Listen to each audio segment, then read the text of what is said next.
My precious children of God, I greet each one of you in the mighty name of our Lord and Savior Jesus Christ. प्रभु की बहुमूल्य संतानों, हमारे प्रभु यीशु मसीह के नाम में आप सभी को अभिवादन। Today we are going to meditate Psalm chapter 3 verse 5. आज हम मनन करेंगे भजन संहिता अध्याय 3 वचन 5 पर।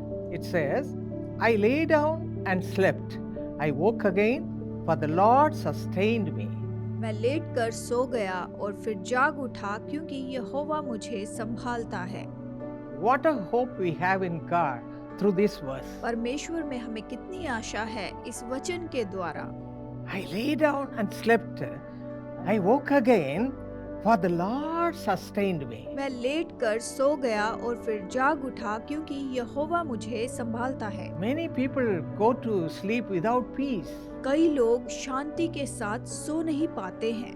They are troubled with so many worries and cares of this world. वो इस संसार की चिंताओं और मुश्किलों से परेशान हैं। But my friends, what you have to do at that time? लेकिन मेरे दोस्तों, ऐसे समय में आपको क्या करना चाहिए? Let me tell you from my own experience, मैं आपको अपने अनुभव के साथ बताती हूँ, from the experience of my husband. मेरे पति के अनुभव से बताती हूँ। In the ministry, we had to go through many troubles. हमारी सेवकाई में हमें बहुत सी परेशानियों में से जाना पड़ा।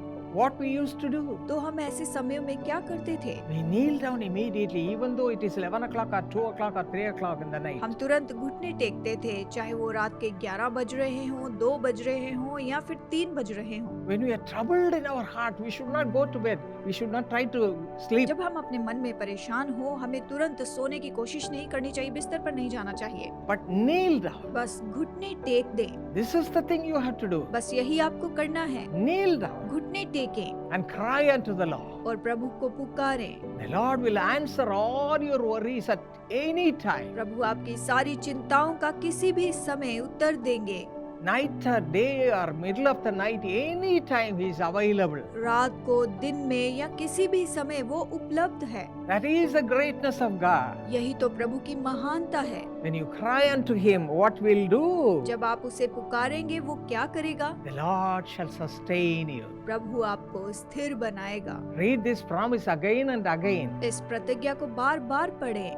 And Psalm 18:35-63:8 says, Your right hand has held me up. और भजन 18:35 और 63:8 ये कहता है, मुझे तो तू अपने दाहिने हाथ से थाम रखता है। The psalmist believed the right hand of the Lord will be holding you at all times.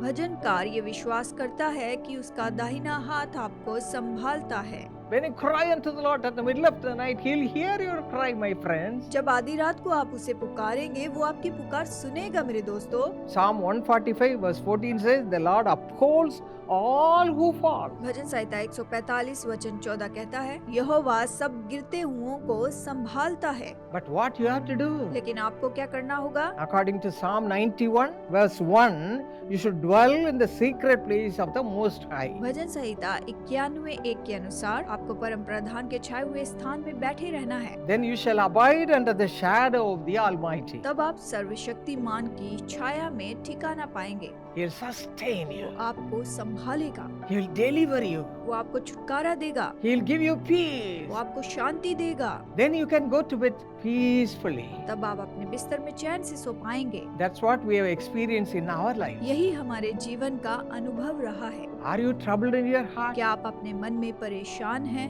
Are you not able to sleep freely during the night time? क्या आप रात को अच्छे से नहीं सो पाते हैं? Cling on to Him. उसे थामे रहें, Cling on to Him उसे थामे रहें, tightly. कसकर उसे थामे रहें।